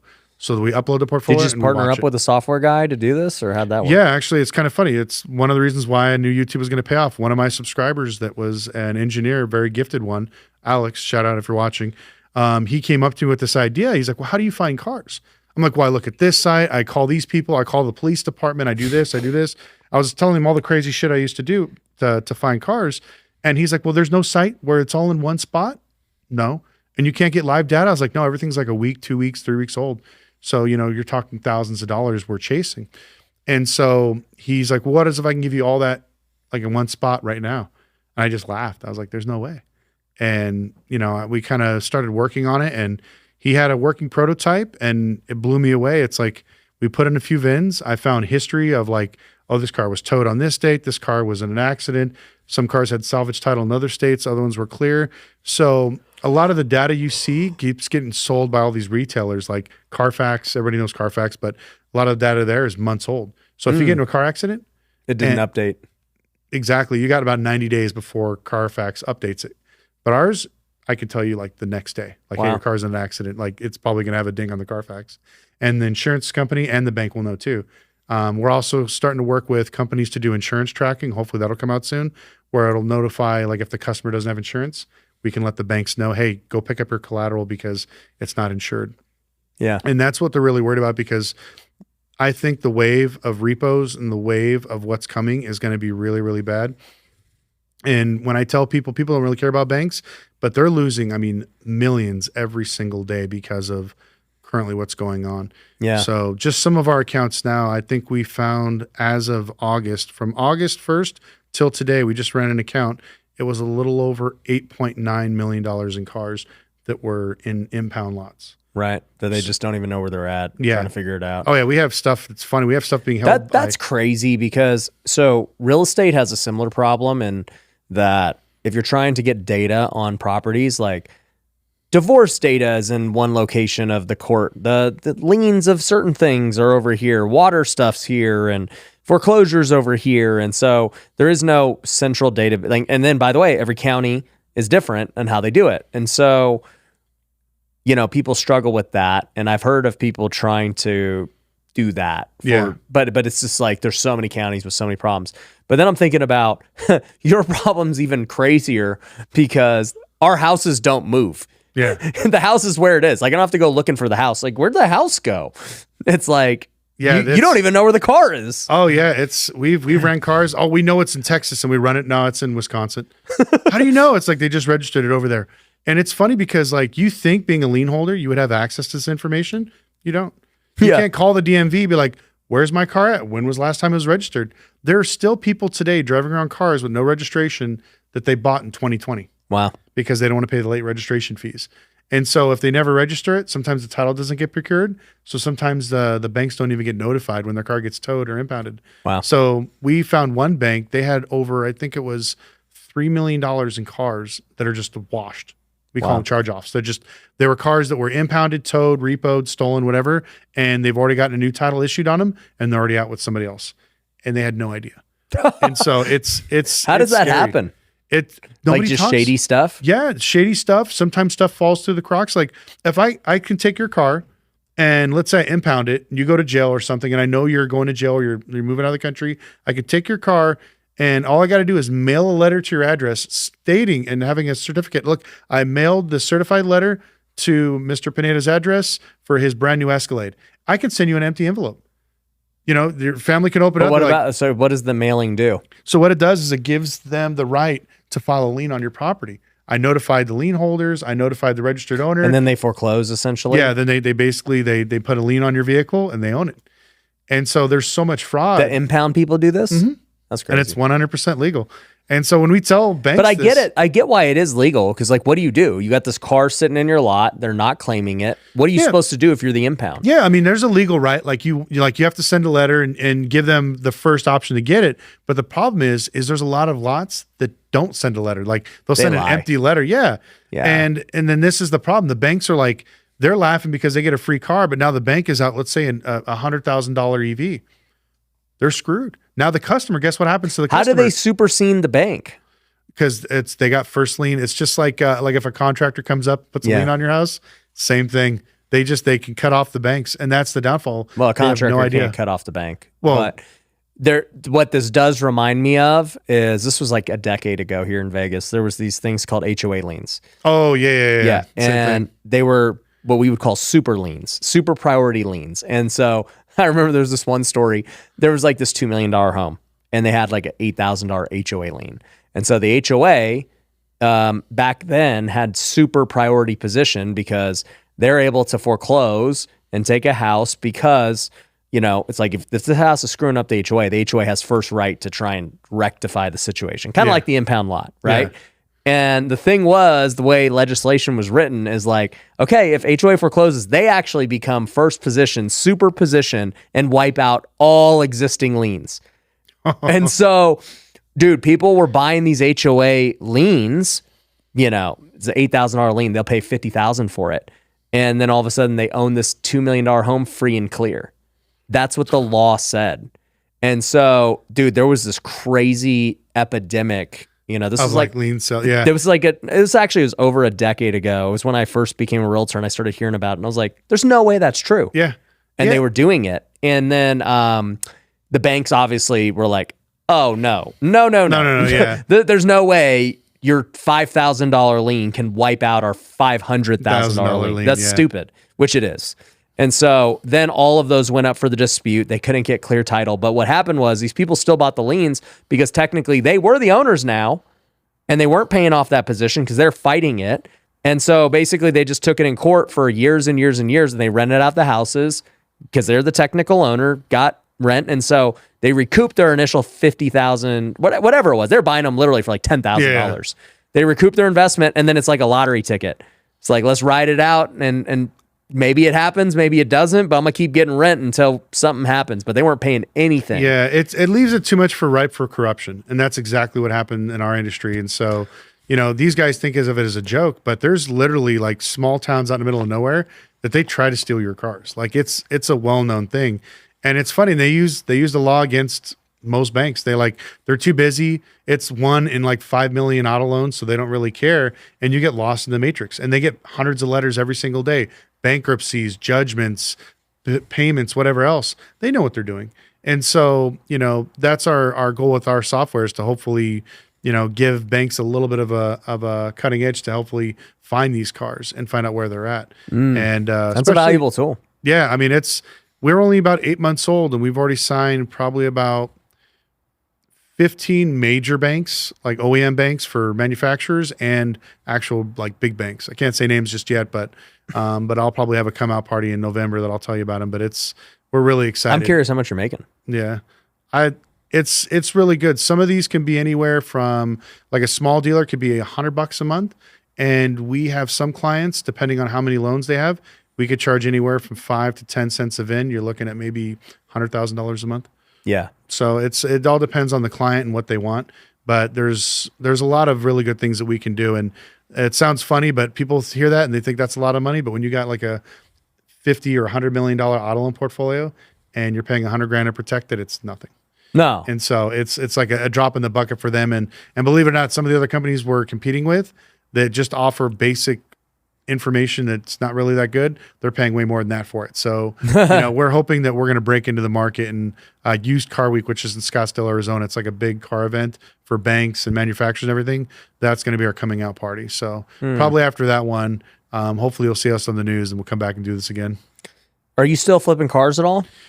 I do. I just kind of got away from it because, I had so much stuff going on, and I buy probably about maybe 20 to 30 cars now, not a whole lot. And then some of I fix, some 20 to 30 cars like a month, a year. A month. Yeah, a month. And then I just take them to the auction and get rid of them. I just didn't want to deal with it because now the market's kind of going down. You do this all at your house right now? Yeah, most of the cars I buy, I basically buy from the bank and then I take straight to the auction. Oh, So you some never of them- even fit. You're yeah, just so- straight up yeah. flip. Some of them that like need work, then I'll take them to my house. But right now, I just take them straight there, so I don't have to deal with them. Don't want the headache. Yeah. So what's the profit now on your car? Are you still buying these beaters or what? What do you call them? They're not buckets. Buckets. Buckets are. I always laugh, and no matter if I become rich or famous or whatever else, I'll always sell buckets because they sell, and especially now in this climate. By the way, I'm gonna link to our video down below and after this of the buckets. Yeah, because I went to your guys' lot. We went to the auction. We filmed a lot. I can't even remember if they're all the same. Yeah, But they're different videos. We all saw the buckets though. Yeah, we've had the nice cars on my channel. I've built like some exotic cars that we bought wrecked and stuff, and those are the ones that everybody likes, and it's clickbaity. But the solid, making $500 to $1,000 on every car is the cheap cars, and they never go bad. And even if the market drops 5%. What, $50, $100 on a cheap car? But on these McLarens that we had, we lost 20%. That was $20,000-$30,000. Yeah, and just that's a month. big L. Yeah, so it's like That's a risky flip. Yeah, you're not going to lose on a bucket. Exactly. And for every one guy that can buy an Aston Martin, there's 100,000 people looking for a cheap, affordable car just to get them around. So that's why we tend to stay with those because it's just less grief. What happened to that old model? I think last time we were talking about buy now, pay later. I still want to do that. When I first talked to you, actually, I had an investor that was going to give me about $5 million to do auto loan portfolio. And unfortunately, they were one of the people that had their money at, what was the credit union in California that closed down? Silicon Bank. Yeah. So they had that and another thing. And I guess they were backed by Wells Fargo. So they basically just pulled out. They're like, no, we're not going to do anything until the market settles. And I talked to him probably about a year ago and they're 100% doom and gloom. That's why I know when the bankers get scared, that's when everybody should be scared. But I still think that's the way it's going to make money because just like you're going to always have renters. As the economy gets worse, they're not going to be able to buy houses. They're going to need a place to stay. They're going to rent from you. Yeah. Yeah, and that's the thing I want to make clear to everyone listening is, I know a lot of people probably watching this are maybe not car people, but they're just interested. It's an interesting conversation. And then there's probably people who have never watched my channel before who are car people who don't know a lot about what I talk about. But what I'll say is, regardless of doom and gloom, because I actually think things are going to be very difficult too. So I'm with you. I think the economy sucks. I think that Trump can definitely help it. I think if Kamala gets accepted or elected, dude, it's going to be really bad. A nightmare. Yeah. So that just is what it is. That being said, even if that does happen, I'm still going to make money. I'm still going to hustle. Like even if the real estate market's not great, I can still wholesale. I can still do creative. I can still flip. I can still make money. Even if commercial's not great and interest rates are high, I can still do other things to make money. Yeah, we actually talked on our last podcast. We were making jokes about how, people complain like, oh, I don't have enough houses to sell. And now it's too hard to sell a house. Like, you're never happy. Yeah, exactly. They're never happy. They're not real salespeople. And it's like, I actually get excited when the economy gets bad because this is actually when I make more money is when the economy goes south. I don't like it because it gets tough, but that's usually when I tend to make more money. And so I think if you're good at what you do, and like you said, like you'll make money no matter what economy is. We just adjust. But I feel that, the last few years have just coddled everybody. And we have all these, bullish people that are like, oh, as long as the market's good, I'm always going to make money. I'm like, yeah, but what if the market's bad? It's never going to be bad. I know what I'm doing. And I mean, think about it. Like from now till then, how many people that were day trading still day trade? Not many. Not many. Yeah, I got like one friend out of probably 100. And it's just like, it's so funny that as the economy goes, I watch as everybody's confidence go down, where other people like us kind of double down, like, okay, let's ride the wave. Because it's just, if you've been in business, you understand the wave. But now I think this is the people's first wave, their first hard time, and now they're starting to freak out. Well, even like as a creator, right? For me, I never cared about, I don't even have any sponsors. I take that back. I do have sponsors. I have Titleist. So shout out to Titleist for hooking me up with all my golf gear.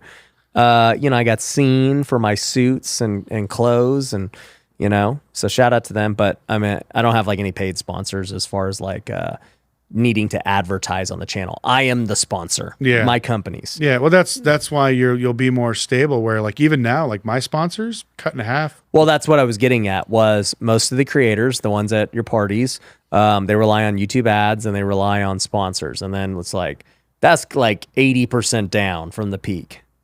You know? I'm so mad I missed that wave of, I had friends that were making, you know, like a few of our friends, $200,000 a month on YouTube ad revenue. I was like, oh my God, sponsorships, another 50 to 100 grand a month. And I think my highest month was like $8,000. That was like 2 years ago. And now, even with like, I can get a 1.5 million views on my channel. That's what I'm pacing for now. Maybe $3,900 to $4,100. Really? That's all I get. Yeah. That's crazy. And so it's like, I remember being excited, like, oh man, I'm averaging 1.5 million views a month. And it's just like, I look at my check, and that's when everyone's watching, like, oh, you guys are rich from YouTube. I'm like, no, like what it costs to produce this and what we pay people. No, it's like, it's a loser. I lose about $5,000 to $6,000 a month on my YouTube every month. Like from just cost wise, you know, editors, thumbnail guys, stuff like that. And it's just, my ad revenue has always been, literally for years, 5 to 10 grand. It's just been that. Yeah. Regardless. It's funny how everyone just settles in their niche and just like it's just 5 to 10 grand, and you know, I literally, it's just it subsidizes a little bit of my editing. Yeah. Exactly. It's like as long as I made that joke, as long as it pays for my new editor, my camera guy, I was like, I'll be happy. But you know, that's what makes us fortunate, is we were able to build businesses off of it. And I think now that the creator economy is kind of tinkering, I think that's why you're starting to see, I call it creator fatigue. I mean, we've only been doing it for maybe 2-3 years, but think about how many people quit since we started. Oh, a lot. But I was counting. I was like, no, actually, I'm in year 5. You know, I was like 2020, 1, 2, 3. This is the 5th year. Oh, it is? Jeez. Yeah, maybe it is. Well, actually, no, because I started in the middle of 20, so 21 would have been my first, second, third. So I guess it's my 4th. Yeah, 4th year. Yeah, but it's going into my 5th. But I mean, we're talking major creators are quitting. A lot of the smaller ones just gave up because, I mean, if we're can't make money without, if we're barely making money, and we have money from other businesses to throw into this. Yeah, and that's the thing I love to tell people on my channel when I do an ad. Oh, you sold out. You did an ad for O'Reilly's. I'm like, I'm telling you where to buy auto parts. Who cares? And at the end of the day, I'm not charging anybody any fees. I don't have any subscriptions. Like, you know, if you like me and you like the channel, help support it. If not, that's okay. But people are so like, YouTubers are making way too much money. I wish more people would just show their AdSense. Like, you want to see how much money I make? Here you go.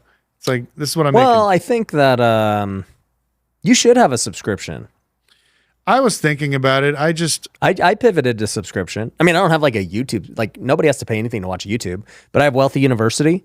Shout out to Wealthy U. You guys can try it for $3. It's wealthyuniversity.com. But it's $97 a month. Yeah. No, I thought about doing that, about having more Q&As and kind of a community, because I know that's the thing to do now. And you know, and I know it could help a lot of people, because especially my industry, there's no school, there's no college. Yep. There's nowhere to really get any answers. So I'll think about it. It's especially now that things are quieting down and it's not as crazy. Maybe now is the time to actually sit down and do it. Yeah. I think it's the future. I mean, everything's subscription based. Oh no, one of the guys at our group, I actually wanted you to meet him. He's like a science guy. And it was kind of funny when I asked him, I was like, well, where do you make most of your money? He's like, oh, he goes, I have a subscription thing, because his views are not that much, maybe 10,000 views a video, maybe 20,000 subs.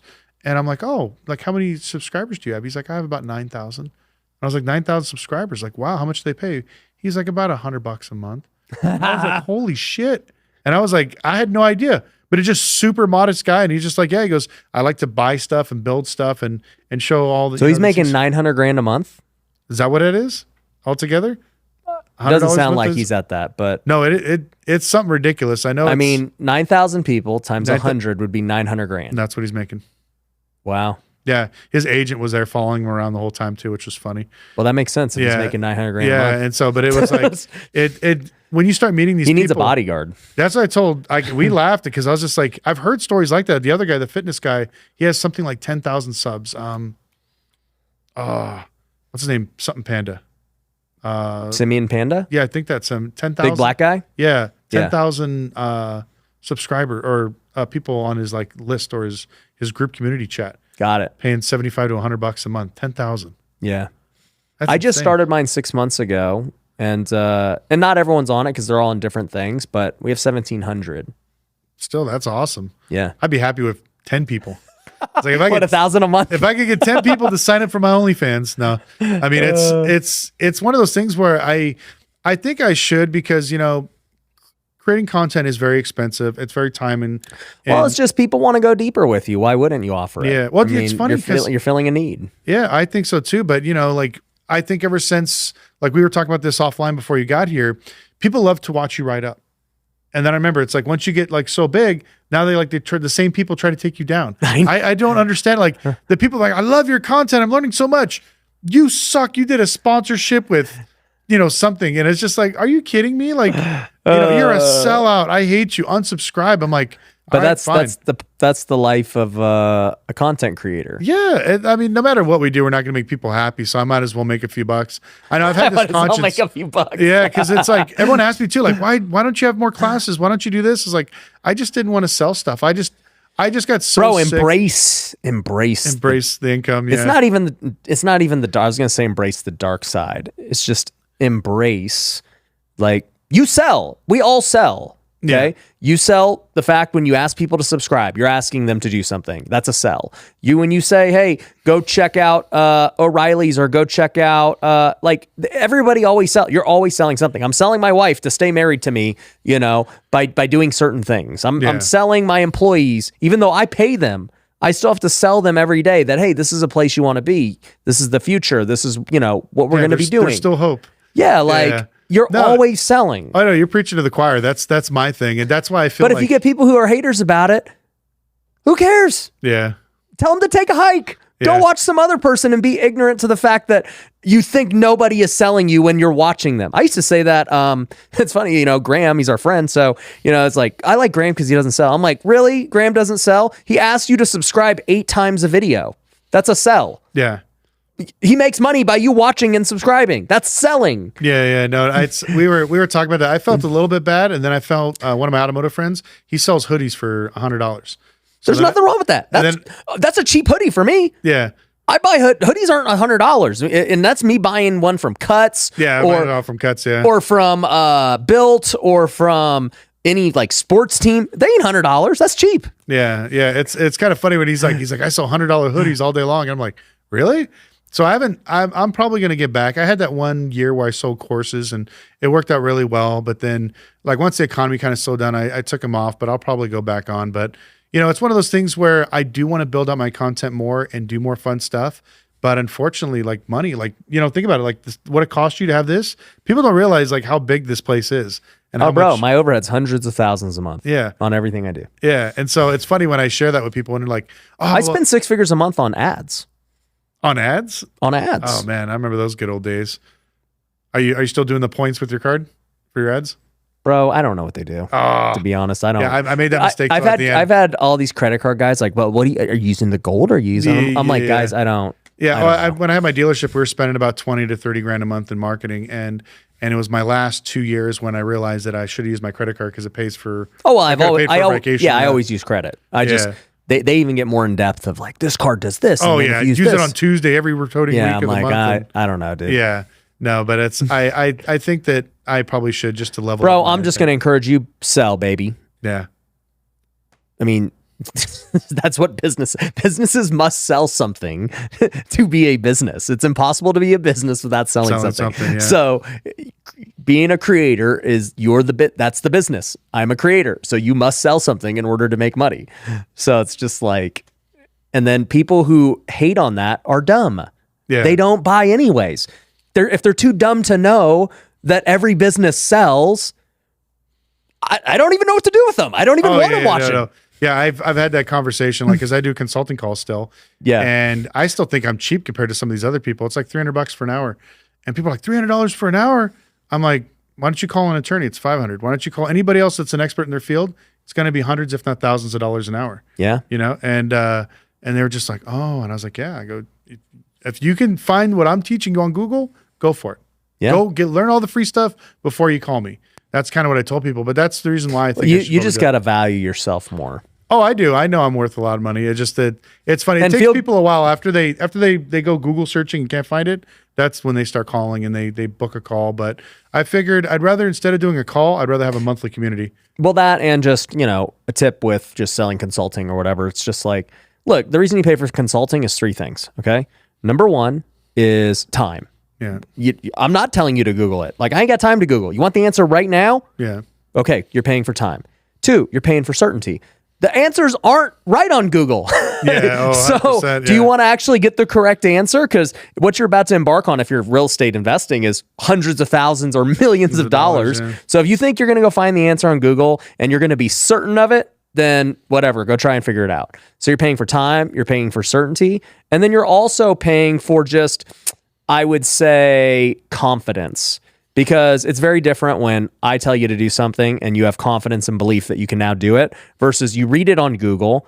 Even if you know what you're doing, yeah. Even if I said it on Google and you believe me, it's still not me telling you you can do it. Yeah. Or a coach telling you, giving you the encouragement, looking at the deal you're buying, analyzing your actual situation.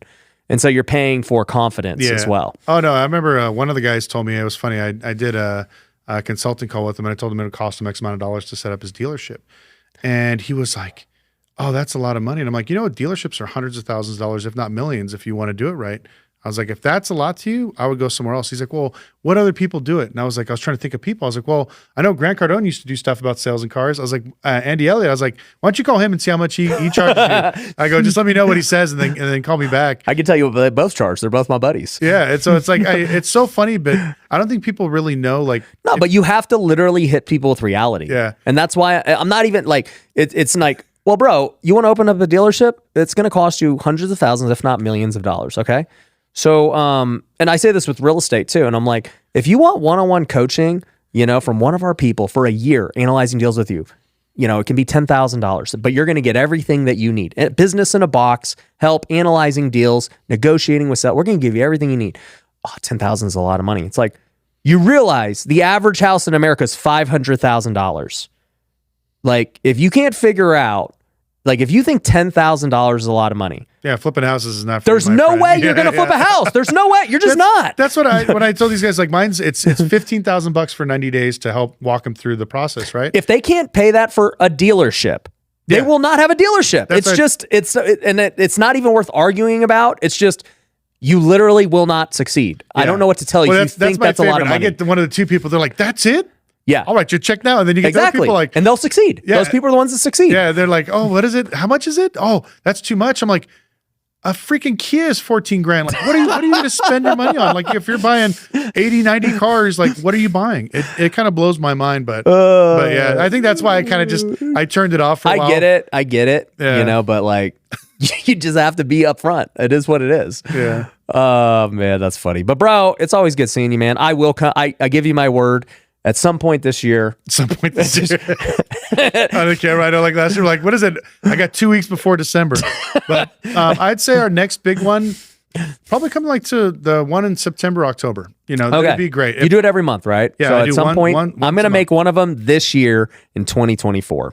So you heard it here. We're gonna hold you to it. We're gonna make it happen, and I'm gonna network with all the nerds and make them get out of their you and comfort Houston zone. are the only two I couldn't get here. Everybody else has come.